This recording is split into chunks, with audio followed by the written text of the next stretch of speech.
মুসলমানদের একটা স্মৃতি আছে আশুরা রোজার সাথে, যে ইসলামে মুহাম্মদ সাল্লাল্লাহু আলাইহি ওয়াসাল্লামের প্রতি প্রথম ফরজকৃত রোজা ছিল আশুরা রোজা। আমাদের জন্য এখন ফরজ না, কিন্তু আমার অতীতের ফরজ স্মরণ করে এই সিয়ামটা রাখবো। আশুরার সিয়ামের ফজিলত কি? আশুরার সিয়াম বিরাট দামি সিয়াম। রাসূল সাল্লাল্লাহু আলাইহি ওয়াসাল্লামের কাছে এসে এক সাহাবী বললেন, ইয়া রাসূলুল্লাহি আইয়ু শাহরিন তা'মুরনি আন আসুমা বা'দা রমাদান, রমাদানের পরে আমি কোন মাসে সিয়াম পালন করব, আপনি আমাকে নির্দেশ দেন। নবী করিম সাল্লাল্লাহু আলাইহি ওয়াসাল্লাম বলেন, ইন কুনতা সাইমান বা'দা শাহরি রমাদান ফাসুম আল মুহাররম ফাইন্নাহু শাহরুল্লাহ। যদি তুমি রমাদান ছাড়া অন্য কোনো মাসে বরকতপূর্ণ রোজা রেখে তুমি তোমার ফজিলত হাসিল করতে চাও, তুমি মুহাররম মাসে রোজা রাখো, নিশ্চয় জেনে রাখো মুহাররম আল্লাহর মাস। সুবহানাল্লাহ। কেমন করে আল্লাহর মাস? নবীজি বলছেন, ফিহি ইয়াউমুন তাবা ফিহি আলা কওমিন, এই মাসের মধ্যে কোন কওম তওবা করেছিল, আল্লাহ তাদের তওবা কবুল করে নিয়েছেন। ও ইয়াতুবু ফিহি আলা কওমিন আখারিন, কিয়ামত পর্যন্ত এই মাসে বান্দা কবুল করবে, তওবা করবে একদল, আল্লাহ তাদের তওবা কবুল করতে থাকবেন। সুবহানাল্লাহ। অতএব মুহাররম তওবার মাস, মুহাররম আল্লাহর মাস। মুহাররম মানে নিজেই সম্মানিত, যেই মাসে হালাল কাজকে হারাম করা হয়েছে। মানে কি? পরপর 3টা মাস, জিলহজ, জিলকদ, মুহাররম, এই মাসে যেন বান্দারা হজ করতে নির্বিঘ্নে যেতে পারে। যুদ্ধ, বিগ্রহ, ঝগড়া ঝাঁটি সব নিষিদ্ধ। এই মাসগুলোতে অন্য সময়ও নিষিদ্ধ, এই মাসে আরো বেশি নিষিদ্ধ। আল্লাহর মাস এই মুহাররম। এই মুহাররমের সিয়ামের ব্যাপারে নবী করিম সাল্লাল্লাহু আলাইহি ওয়াসাল্লাম থেকে হাদিস আসছে, ভালো করে বুঝেন।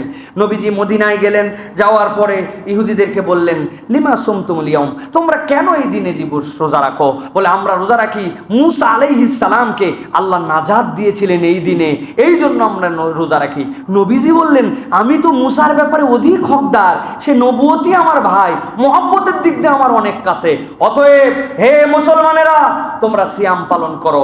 নবীজি বললেন, আহতাসিবু আলাল্লাহি আইয়ুকাফিরা সানাতাল্লাতী ক্বাবলা, কেউ যদি মুহাররমের সিয়াম পালন করে আল্লাহ অতীতের 1 বছরের গুনাহ তার মাফ করে দিবেন। আরাফাতের রোজা কি? আইয়ুকাফিরা সানাতাল্লাতী ক্বাবলা ও বাদা, আগে পরে, আর এই সিয়ামের দ্বারা আগের রোজা আল্লাহ মাফ করে দিবেন। নবীজি খুশি হয়ে বললেন, আমি যদি আগামী বছর বাঁচি, খালি 10 নয়, আমি 9 তারিখেও রোজা রাখবো। সুবহানাল্লাহ। কিন্তু নবী করিম সাল্লাল্লাহু আলাইহি ওয়াসাল্লাম হায়াত পান নাই। অতএব আমরা আগামী মঙ্গল, বুধ, 16, 17 এই 2 দিন, 15 তারিখ দিবাগত রাত্রে আমরা সাহারি খেয়ে আমরা এই 2টা রোজা রাখার জন্য চেষ্টা করব। পারবো ইনশাআল্লাহ? কেউ যদি না পারি তাহলে অন্তত একটা ইয়াউমা আশুরা। আশুরা মানে দশম, আশারা মানে 10, তিসা আশারা, আশুরা হচ্ছে দশম বোঝানোর জন্য সংখ্যা, আর এখানে ক্রম। এই দশম দিবসকে আশুরা বলা হয়। অতএব ন্যূনতম এই রোজাটা আমরা রাখবো। এই রোজা রাখার একটা আনন্দ আছে। কি আনন্দ? ইসলামের সিয়াম আসার আগে রমাদানের এইটা রাসূল সাল্লাল্লাহু আলাইহি ওয়াসাল্লামের পক্ষে ফরজ ছিল, তাহলে আমরা পূর্বের একটা ফরজ সিয়াম পালন করছি। মানে এই বিধান নাই, বলে না যে আহা এই অফিসে আমি চাকরি করতাম, কত স্মৃতি এখানে আমার, আমি জন্মগ্রহণ করছি এই বাড়িটাতে, এখানে আমার কত স্মৃতি ছোটবেলায়, বলে না? মুসলমানদের একটা স্মৃতি আছে আশুরা রোজার সাথে, যে ইসলামে মুহাম্মদ সাল্লাল্লাহু আলাইহি ওয়াসাল্লামের প্রতি প্রথম ফরজকৃত রোজা ছিল আশুরা রোজা। আমাদের জন্য এখন ফরজ না, কিন্তু আমার অতীতের ফরজ স্মরণ করে এই সিয়ামটা রাখবো। আমরা আশুরার এই সিয়াম পালন করার জন্য চেষ্টা করব। আল্লাহ আমাদেরকে পালন করার তৌফিক দান করেন। প্রিয় ভাইয়েরা, এই যে আমরা সিয়াম পালন করছি, এই সিয়ামের পরে আরেকটা বিষয় আমাদের কাছে গুরুত্বপূর্ণ, এটা আমাদের কাছে অনেক ক্ষেত্রে জিজ্ঞাসার মতো, ভালো করে বুঝেন। সেটা হচ্ছে এই যে মুহাররম এবং আশুরা, মুহাররম এবং আশুরা কি হুসাইন রাদিয়াল্লাহু তাআলা আনহুর শাহাদাতের কারণে সম্মানিত? আহলে বাইতের ব্যাপারে আমাদের মন্তব্য এবং আমাদের ধারণা কি? আমাদের সমাজে এক শ্রেণী এখন মুহাররম এবং আশুরা এবং এই কেন্দ্রিক যেই সকল কাজ করছে, এই কাজ করতে যে প্রকারান্তরে তারা শিয়া মতাদর্শে নিজেদেরকে নিমজ্জিত করে দিছে। শিয়াদের ধারণা কি? শিয়াদের ধারণা হচ্ছে হুসাইন রাদিয়াল্লাহু তাআলা আনহুর এই শাহাদাত এবং আহলে বাইত এই সম্মান এত অধিক যে আবু বকর রাদিয়াল্লাহু তাআলা আনহু, ওমর রাদিয়াল্লাহু তাআলা আনহু, উসমান রাদিয়াল্লাহু তাআলা আনহু ইনারা 2 নম্বরই করে আলী রাদিয়াল্লাহু তাআলাকে খেলাফত না দিয়ে ইনারা খেলাফতকে কবজা করে নিছেন। এই হিসাবে ওমর রাদিয়াল্লাহু তাআলার প্রতি আয়েশা রাদিয়াল্লাহু তাআলার পরামর্শে নাকি এইগুলা হয়েছে। যেহেতু নবী করিম সাল্লাল্লাহু আলাইহি ওয়াসাল্লাম শেষ সময়টুকুতে আয়েশা রাদিয়াল্লাহু তাআলার ঘরে ছিলেন, তার ষড়যন্ত্রের কলা কৌশল এইগুলা ছিল। এই জন্য কেউ শিয়াতে পূর্ণ শিয়া হতে পারবে না যতক্ষণ আবু বকরকে না গালি দিবে, ওমরকে গালি না দিবে। আয়েশা তো ফিন্নার, আয়েশা জাহান্নামী, এই কথা না বললে শিয়া হওয়া যায় না। নাউজুবিল্লাহ বলেন। আমাদের দেশেরও এক শ্রেণী এখন আহলে বাইতের মহব্বত ইজহার করতে করতে, নিজেদেরকে সুন্নি নামকরণ করতে করতে, তাজিয়া মিছিল, হাই হোসেন হাই হাসান, নিজের পিঠে ভাড়া, ইমাম বাড়া, বিভিন্ন ধরনের খালি পায়ে ডেক মিছিল, এইগুলা করে তারা শিয়া মতাদর্শের দিকে যাচ্ছে। বিশ্বাস করেন, আপনাদের কাছে যদি আমরা ইতিহাস বলি তাহলে আপনারা জানলে অবাক হয়ে যাবেন যে এই যে মাতমের পদ্ধতি, এটা হচ্ছে শিয়া মাযহাবের কাছেও একটা বেদাত পদ্ধতি। সর্বপ্রথম 352 হিজরিতে মুইজুদ্দৌলা দাইলামি বাগদাদে এই শিয়ার কার্যক্রম শুরু করেন। এইটা হয়েছে 64 হিজরিতে, কিন্তু মুইজুদ্দৌলা দাইলামি তিনি প্রথম এই মাতমের ঘোষণা দেয়। এরপরে যখন 363 হিজরিতে আল মুইজুলি দিন ইল্লা ফাতিমি, মিশরের বিখ্যাত ফাতিমি শাসক, সে তখন মিশরবাসীকে নির্দেশ দিল রাষ্ট্রভাবে এখন থেকে মাতম করতে হবে। 354-50 হিজরির আগ পর্যন্ত এরকম কোনো রেওয়াজ ইসলামে ছিল না। আর একটা জিনিস ভালো করে মনে রাখবেন, আল্লাহ রাসূল সাল্লাল্লাহু আলাইহি ওয়াসাল্লাম আশুরার সিয়াম তার জীবদ্দশায় আপনার আমার জন্য নির্দেশনা, ফজিলত, মর্তবা, বর্ণনা বলে গেছেন। নবীর পরে আর কোনো নবী নাই, নবীর পরে দিনের মধ্যে আর কিছু ঢুকানোর নাই। অতএব এরপরে যা ঘটনা ঘটুক সেটা দিনের পাঠ হতে পারে না। হযরতে হুসাইন রাদিয়াল্লাহু তাআলার শাহাদত আমাদের হৃদয়ের মধ্যে এমন কষ্ট দেয়, আমাদেরকে এমন জজবা দেয়। তিনি তার ডেডিকেশন দেখিয়েছেন যে কম সংখ্যক লোক হোক, কখনো ইসলাম উঁচু শিরকে বাতিলের কাছে নিচু করবে না। তার হত্যার সাথে যারা জড়িত ছিল তাদের প্রতি আমাদের ঘৃণা শতধিক, কিয়ামত পর্যন্ত তাদের প্রতি আল্লাহ এবং তার রাসূলের লানত থাকবে। কিন্তু ওই কারবালার ঘটনার কারণে আশুরা আসে নাই। এটা আপনাকে স্পষ্ট, আপনাকে মতামত দিয়ে আপনাকে পরিষ্কার থাকতে হবে, কারণ এটা দিনের পাঠ, এটা আপনার দিনের পাঠ। আর শিয়ারা এইটা আপনার আমার মধ্যে ঢুকায় দেওয়ার জন্য চেষ্টা করে, বিশ্বাস ঢুকায় দেওয়ার জন্য চেষ্টা করে।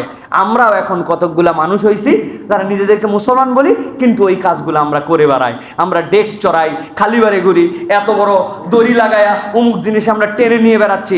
এটা কখনো কোনো মুসলমানের পরিধেয় পোশাক হতে পারে না। তারা যেইগুলা পোশাক পরতেছে, কালো পোশাকের ক্ষেত্রে আল্লাহ রাসূল সাল্লাল্লাহু আলাইহি ওয়াসাল্লাম থেকে শোকের ক্ষেত্রে কালো পোশাক ধারণ করার থেকে স্পষ্ট হাদিস দ্বারা নিষেধাজ্ঞা এসেছে। সূরা কোরআনুল কারীমের আয়াতের মধ্যে আসছে, হে রাসূল, আপনি মেয়েদের কাছ থেকে বায়াত গ্রহণ করেন। বায়াত গ্রহণের ক্ষেত্রে তারা যেন দ্বীনের উপরে থাকে, আপনার বিরোধিতা না করে, মারুফের উপরে থাকে, আপনার ন্যায় আদেশ থেকে বের না হয়ে যায়। সাহাবী জিজ্ঞাসা করলেন, ইয়া রাসূলুল্লাহ, এই মারুফের ব্যাখ্যা কি? তিনি বললেন, মেয়েদেরকে শপথ নেওয়া হয়েছে তারা শোকের সময় চুল ছিঁড়বে না, শোকের সময় ন্যাড়া করে ফেলবে না, শোকের সময় নিজের কাপড় ছিঁড়বে না, কালো পোশাক ধারণ করে শোক করবে না। মেয়েরা এইগুলা দিনের মধ্যে থেকে যদি এইগুলা গ্রহণ করে নিয়ে বায়াত করতে চায়, নবী বায়াত নেবেন না, এর বাহিরে তাদেরকে বের করে দেওয়া হয়েছে।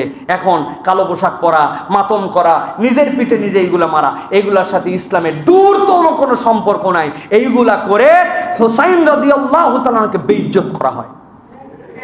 ভালো করে বুঝবেন, আহলে বাইতের সম্মান আছে। আল্লাহ রাব্বুল আলামিন কোরআনুল কারীমের মধ্যে বলেছেন, ইন্নামা ইউরিদুল্লাহু লিইউযহিবা আনকুমুর রিজসা আহলাল বাইতি ওয়া ইতাহহিরাকুম তাতহীরা। আমরা বিশ্বাস করি নবী পরিবার, নবীর আত্মীয়, তাদেরকে আল্লাহ স্বয়ং পবিত্র করেছেন, তাদেরকে সম্মান করা আমাদের ঈমানের দাবি। নবী করিম সাল্লাল্লাহু আলাইহি ওয়াসাল্লাম গাদিরে কওমের দিন বলেছেন, তোমরা আল্লাহ রাব্বুল আলামিনের কাছে ততক্ষণ পর্যন্ত পূর্ণ মুমিন হতে পারবে না যতক্ষণ পর্যন্ত আমার পরিবার, আমার সাথে যারা আত্মীয়, তাদেরকে তোমরা সম্মান না করবে। এখন বলেন তো, আল্লাহ রাসূল সাল্লাল্লাহু আলাইহি ওয়াসাল্লামের স্ত্রীদেরকে তার পরিবার, আপনার বউ যদি আপনার পরিবার না হয়, আপনার পরিবারকে? ওরা বউকে পরিবার, রাসূল সাল্লাল্লাহু আলাইহি ওয়াসাল্লাম স্ত্রীকে পরিবার মানতে রাজি নাই, রাসূল সাল্লাল্লাহু আলাইহি ওয়াসাল্লাম অন্য চাচাদেরকে পরিবার মানতে রাজি নাই। ওদের পরিবার হাসান, হোসাইন, আলী, ফাতেমা, শেষ, খালাস। এখান থেকেই পরিবার। নবী করিম সাল্লাল্লাহু আলাইহি ওয়াসাল্লামের চাচা জাফর, যিনি দেখতে রাসূল সাল্লাল্লাহু আলাইহি ওয়াসাল্লামের মতো, তার সন্তানরা যার মৃত্যুতে নবী করিম সাল্লাল্লাহু আলাইহি ওয়াসাল্লাম হাউমাউ করে কাঁদছিলেন, জাফরকে এরপরে ঘোষণা দিয়েছিলেন জান্নাতের মধ্যে ডানাওয়ালা পাখির মতো ঘুরতেছে। তার কোনো ভ্যালু নাই তাদের কাছে, আব্দুল্লাহর ভ্যালু নাই, আব্বাস রাদিয়াল্লাহু তাআলার ভ্যালু তাদের কাছে নাই।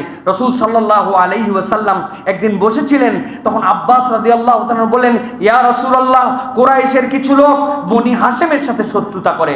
নবী করিম সাল্লাল্লাহু আলাইহি ওয়াসাল্লাম সাথে সাথে বললেন, পূর্ণ ঈমানদার ততক্ষণ পর্যন্ত হতে পারবে না যতক্ষণ না আল্লাহ এবং তার নবীর জন্য আমার আত্মীয়তার সম্পর্ক যাদের সাথে তাদেরকে মহব্বত করতে পারবে না। আপনি মুআবিয়া রাদিয়াল্লাহু তাআলাকে গালি দেন, আপনি আবু সুফিয়ানকে গালি দেন, অথচ আমরা যদি হিসাব করি আব্দুল মুত্তালিব ইবনে হাশেম ইবনে আব্দে মানাফ, রাসূল বলছেন ইসমাঈল আলাইহিস সালামের বংশকে আল্লাহ পছন্দ করেছেন, সেখান থেকে আল্লাহ রাব্বুল আব্দুল মুত্তালিব, সেখান থেকে ইবনে হাশেম, সেখান থেকে ইবনে মানাফ, এই বংশকে চুজ করে আমাকে পাঠাইছেন। উনারা রাসূলের বংশের আপন আত্মীয়, আবার রাসূল সাল্লাল্লাহু আলাইহি ওয়াসাল্লামের শ্বশুর। আপনি তাদেরকে গালি দিয়ে ইসলামের মধ্যে মনে করছেন বিরাট কিছু করতেছেন। আপনি মুআবিয়া রাদিয়াল্লাহু তাআলার ব্যাপারে একজন সালাফ বলছিলেন, ইসলামের পঞ্চম খলিফা ওমর ইবনে আব্দুল আজিজ, কি নাম তার, কার্যক্রম এত সুন্দর যে আলী রাদিয়াল্লাহু তাআলার পরে খেলাফতের তার প্রশাসনিক দক্ষতা, ইসলামের ডেডিকেশন দেখে অনেকে বলছিল তাকে কি পঞ্চম খলিফা হিসাবে আপনি কি মুআবিয়ার উপরে স্থান দেন? সেই সালাফ বলছিলেন, নাউযুবিল্লাহি মিন যালিক। হযরত মুআবিয়া রাদিয়াল্লাহু তাআলা আনহু একদিন নবী করিম সাল্লাল্লাহু আলাইহি ওয়াসাল্লামের সাথে সালাত আদায় করে যে সওয়াব এবং যে মর্যাদা পেয়েছেন, সারা কিয়ামত পর্যন্ত হায়াত নিয়ে ওমর ইবনে আব্দুল আজিজ যদি সালাত পড়ে এই সওয়াব সে পাবে না, কেননা তিনি সাহাবী। সুবহানাল্লাহ। সাহাবীর ব্যাপারে কথা বলে, সাহাবীদের ব্যাপারে গালাগালি করতে উস্কায় দেয়, আবার বলে তারা যে আহলে বাইতকে সম্মান করে। আমরা আহলে বাইতকে মহব্বত করি, হযরত মুআবিয়া রাদিয়াল্লাহু তাআলাকে মহব্বত করি, আবু সুফিয়ানকে মহব্বত করি, রাসূলের সব সাহাবীকে, স্পেশালি রাসূলের কলিজার টুকরা সাইয়্যিদাতু নিসাই আহলিল জান্নাহ, শাবাবুল জান্নাহ, রাসূলের কন্যা, রাসূলের জামাতা, রাসূল সাল্লাল্লাহু আলাইহি ওয়াসাল্লামের নাতি, তাদেরকে আমরা মহব্বত করি। কিন্তু তার মানে ওই হুসাইন রাদিয়াল্লাহু তাআলার কারবালার শাহাদতের কারণে আশুরার দিবসকে আমরা উদযাপন করি না। আমরা এই শোককে হৃদয়ে ধারণ করি, ইসলামের অগ্রগামিতার পক্ষে তার এই কুরবানিকে আমরা সবসময় স্মরণ করি। তাকে আমরা কখনো মৃত মনে করি না, তিনি শাহাদতের দরজায় জীবিত, আল্লাহর কাছে রিজিক পাচ্ছেন। কিন্তু এই সকল ফাউল কাজও আমরা করি না। কিন্তু এক শ্রেণী এখন এই সকল কাজ করে নিজেদেরকে সুন্নি বলতেছে, নিজেদেরকে আপডেট বলতেছে, আমাদের তরুণরাও তাদের পিছিয়ে। খবরদার, তাজিয়া মিছিল, ইমাম বাড়া, এইগুলার জন্য শোক হাই হোসেন করা, পিঠ চাপড়ানো, কালো পোশাক পরা, এইগুলাতে চান্দা দেওয়া, ডেক চাপানো, বিভিন্ন জায়গায় ডেকের মধ্যে লাইট করা, এই দিন ঘোরাফেরা করা, এইগুলা ইসলামের সাথে দূরতম সম্পর্ক নাই। এইগুলার সাথে আমরা সম্পৃক্ত হব না। রাজি আছেন ইনশাআল্লাহ? আর আহলে বাইত, নবীর পরিবারকে আমরা মহব্বত করব, কেননা নবীর পরিবারের এমন সম্মান, আল্লাহ বলছেন তারা দুস্থ হয়ে গেলেও যাকাত নিতে পারবে না, আল্লাহ এমন সম্মান তাদেরকে দিয়ে রেখেছেন। অতএব আমরা আহলে বাইতকে সম্মান করব, কিন্তু বিদআত করব না। আল্লাহ আমাদেরকে বোঝার তৌফিক দান করেন।